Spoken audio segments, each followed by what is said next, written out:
Halo anak-anak, selamat pagi. Apa kabar?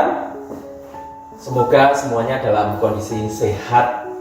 Nah, pada pagi hari ini Bapak sampaikan informasi bahwa untuk pendidikan religiusitas kelas 12, itu untuk kelas 12 IPA diajar oleh Suster Greta, lalu yang kelas 12 IPS dengan Bapak. Nah, kita tidak usah berlama-lama, Bapak akan langsung menyampaikan materi pokok yang pertama. Silahkan disimak baik-baik videonya berikut ini. Halo anak-anak kelas 12 IPS. Pada pagi hari ini Bapak akan menyampaikan untuk materi pokok 1 di semester yang pertama. Sebelumnya ini rencana belajar kita di kelas 12.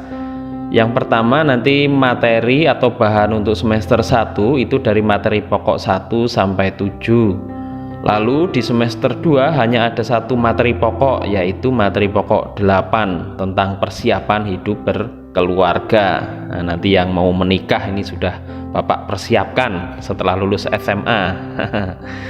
Kemudian yang ketiga, untuk nilai-nilai selama PJJ semester 1 ini akan Bapak ambil dari nilai tugas. Itu ada nanti soal isai, kemudian ada soal pilihan ganda, kemudian nanti ada menulis refleksi atau cerita pribadi. Kemudian jangan lupa di kurikulum 2013 ada nilai pengetahuan dan nilai keterampilan.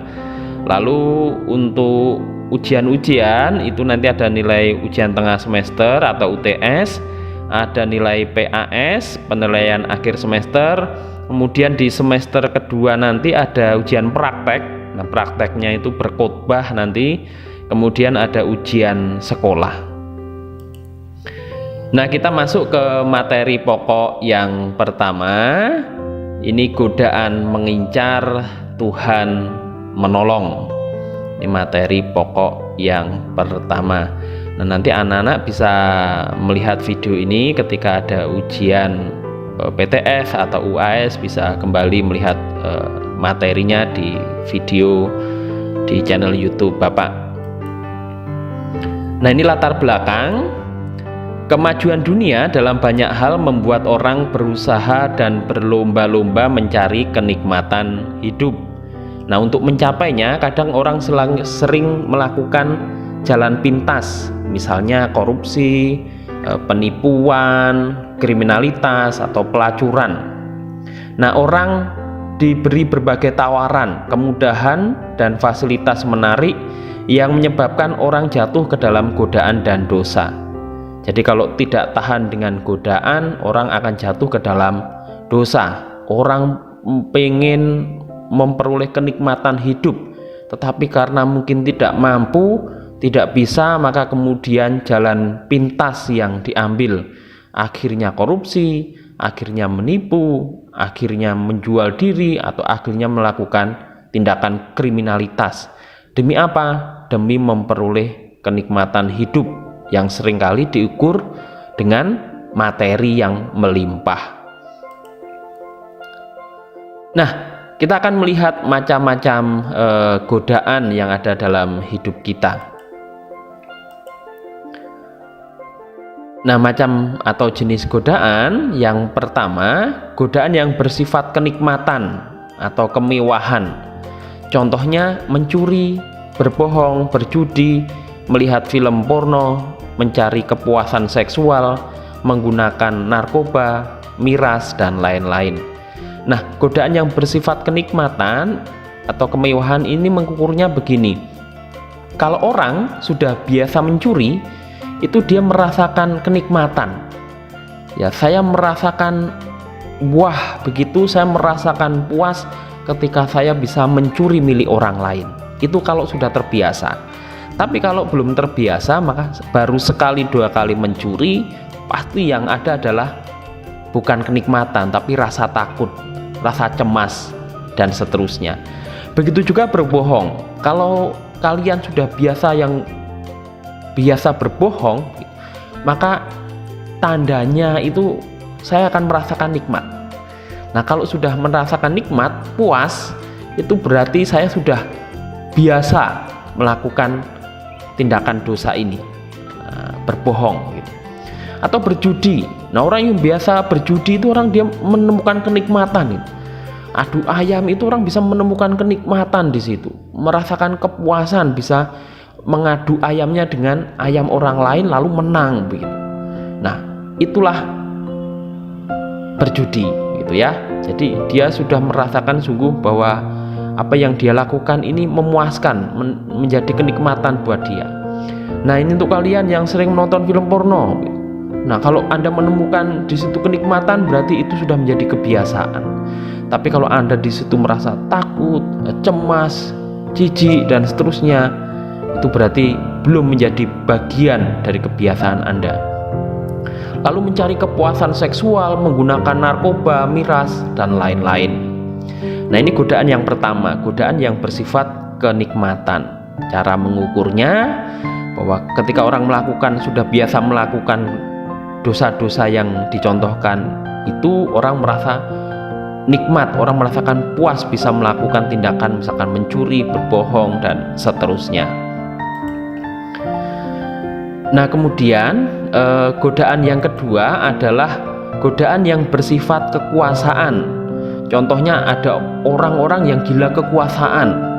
Karena gila kekuasaan, maka apapun dilakukan demi memperoleh kekuasaan tersebut gitu. Nanti kalau dia sudah memperoleh kekuasaan, maka dia akan menjadi penguasa yang diktator, otoriter, menindas, mengintimidasi, dan seterusnya. Jadi untuk mempertahankan kekuasaan itu, dia akan menjadi penguasa yang diktator, yang otoriter, yang mau menang sendiri, yang menindas, mengintimidasi rakyatnya gitu.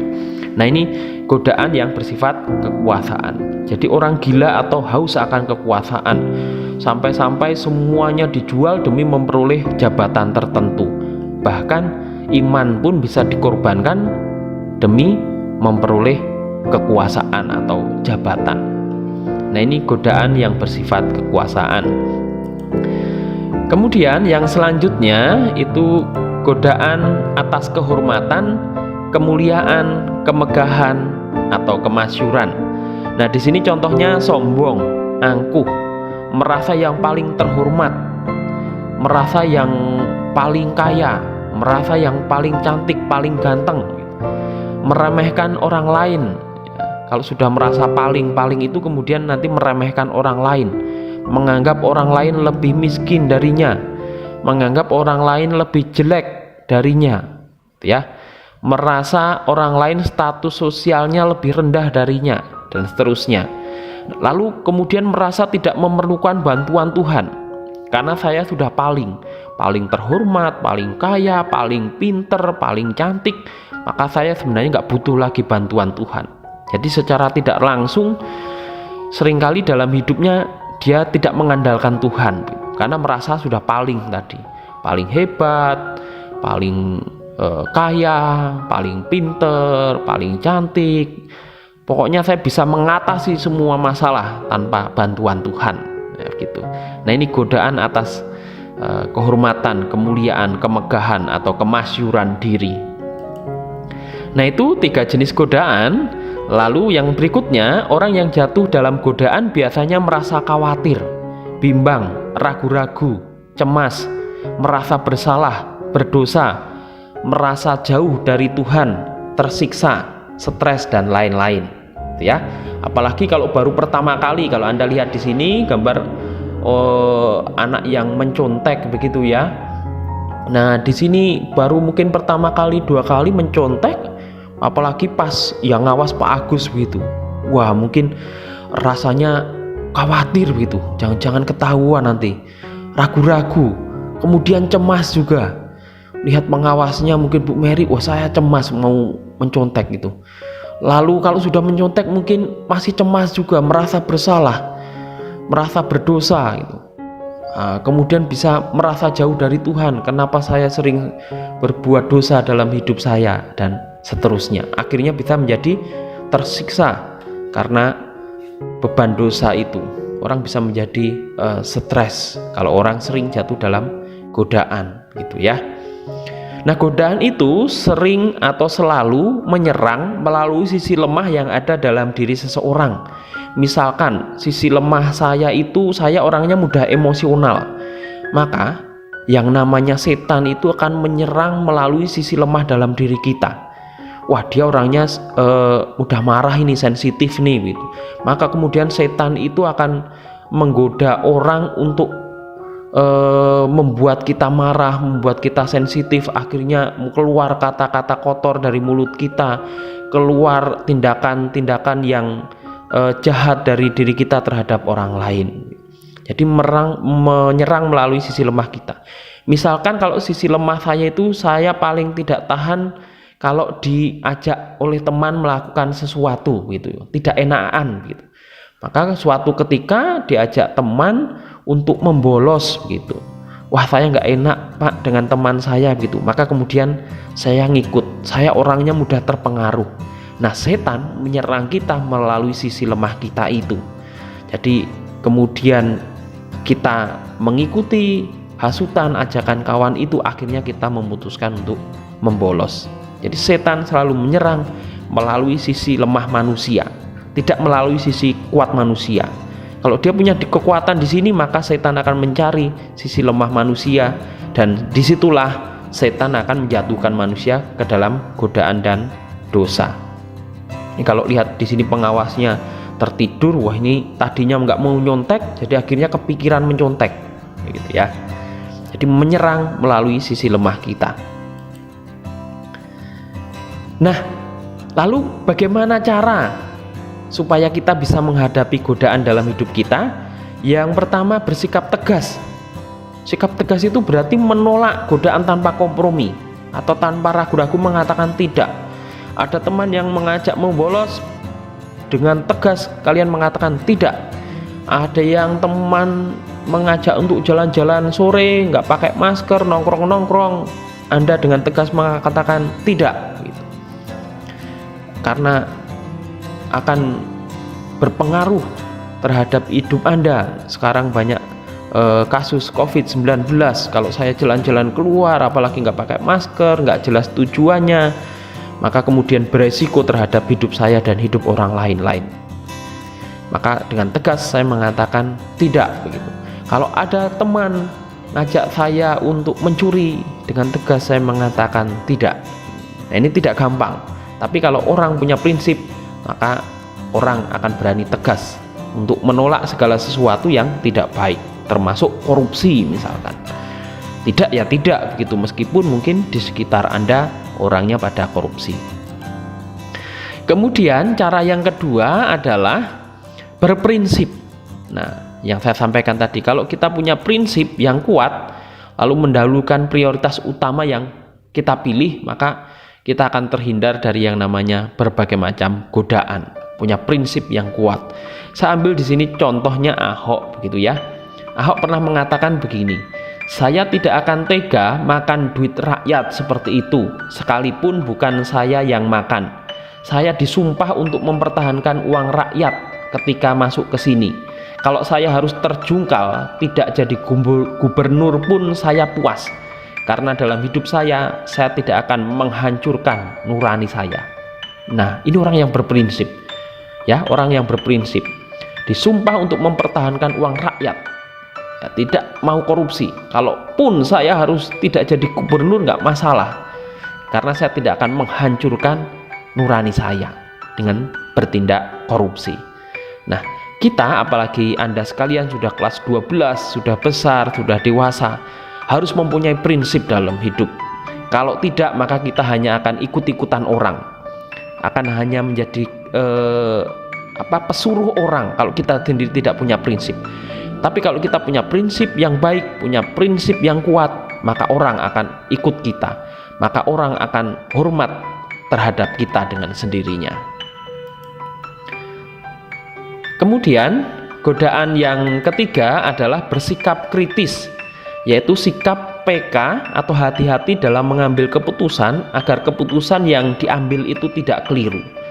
Nah, ini penting buat kita supaya apa? Sebelum mengambil keputusan tertentu itu kita pikirkan untung ruginya. Kalau saya mau mencontek itu kita pikir secara hati-hati. Apakah dengan mencontek itu saya pun untungnya lebih besar atau justru saya mengalami banyak kerugian? Ya, kita pikir hati-hati, kita berpikir secara kritis di situ. Kalau saya mencontek, saya ketahuan, pasti nilai saya akan 0. Selain nilainya 0, pasti saya juga akan dimarahi guru. Selain dimarahi oleh guru, nanti nama saya akan dipampang di papan pengumuman. Saya akan malu.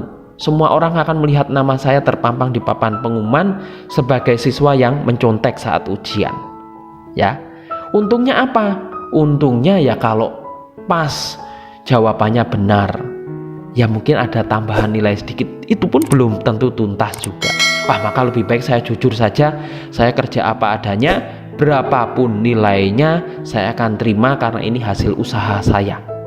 Saya tidak berdosa dan saya jujur, meskipun nantinya juga tidak tuntas tidak masalah. Guru juga tidak akan marah dengan saya kalau memang saya sudah belajar tapi belum tuntas, masih ada remedial. Maka kemudian saya memutuskan untuk tidak mencontek. Nah, itu bersikap kritis. Nah, nanti kalian untuk melakukan hal-hal yang lain, yang tindakan-tindakan dosa yang lain, silahkan berpikir secara kritis, hati-hati sebelum memutuskan untuk melakukan tindakan yang berdosa tersebut. Kemudian cara yang berikutnya tentu bersikap rendah hati di hadapan Tuhan dan sesama. Jadi orang yang rendah hati itu orang yang jauh dari yang namanya godaan. Orang yang rendah hati itu orang yang kuat menghadapi segala macam godaan, ya. Kemudian yang terakhir tentu mengikuti kegiatan-kegiatan rohani. Dengan dekat dengan Tuhan, melalui kegiatan rohani kita, maka pasti juga kita mampu melawan hasutan-hasutan atau godaan dari setan untuk berbuat dosa. Orang yang beriman, maka orang itu akan tangguh, mampu menghadapi segala godaan dalam hidupnya. Nah, kemudian apa arti godaan sebenarnya? Ya, jadi godaan itu baru suatu rangsangan untuk melakukan tindakan yang kurang pantas atau dosa. Jadi baru suatu rangsangan untuk melakukan tindakan yang kurang pantas atau dosa. Nah, godaan itu belum merupakan dosa asal orang tidak mencari atau mengikuti godaan tersebut. Jadi ingat ya, godaan itu belum dosa kalau orang tidak mencari atau mengikuti godaan tersebut. Misalkan waktu ujian itu tiba-tiba saya diawas oleh seorang guru, lalu dalam mengawas guru itu mungkin mengantuk begitu ya, mengantuk atau mungkin lengah begitu. Awalnya tadi saya tidak berpikir untuk mencontek begitu. Nah, kemudian ketika melihat gurunya lengah atau gurunya mengantuk, lalu muncul di situ rangsangan untuk melakukan tindakan yang kurang pantas atau dosa, yaitu mencontek. Ya, muncul rangsangan. Tetapi saya tidak mengikuti godaan tersebut. Saya tidak memutuskan untuk mencontek, maka saya tidak berdosa, ya. Saya baru mendapatkan sebuah rangsangan karena melihat gurunya lengah gitu ya. Wah, kayaknya ini ada peluang nih untuk mencontek gitu. Tapi saya nggak mau gitu ya. Lalu saya pikir-pikir, berpikir kritis tadi. Wah, nanti kalau mencontek untungnya apa untuk saya? Malahan banyak ruginya. Maka kemudian kita tidak mengikuti godaan tersebut, alias memutuskan tidak mencontek begitu. Meskipun gurunya mengawasnya lengah atau mungkin mengantuk gitu. Nah, ini arti godaan. Jadi belum merupakan dosa kalau kita tidak mencari atau mengikuti godaan tersebut. Nah, kesimpulan anak-anak, orang itu sering kali jatuh dalam godaan, maka orang itu akan semakin jauh dari yang namanya suara hati nurani. Kalau orang sudah terbiasa berbohong, orang sudah terbiasa tidak jujur, sudah terbiasa untuk mencuri, sudah terbiasa untuk mencontek, sudah terbiasa untuk menonton film porno, sudah terbiasa untuk korupsi dan seterusnya, maka orang itu akan semakin jauh dari suara hati nurani, semakin jauh dari ajaran yang baik yang diajarkan agamanya, lalu kemudian cenderung mencari jalan pintas. Maka orang yang sering jatuh dalam godaan dosa pasti dia akan juga semakin jauh dari namanya Tuhan. Ya, orang akan semakin jauh dari Tuhan, semakin jauh dari suara hati nurani yang adalah suara dari Tuhan sendiri.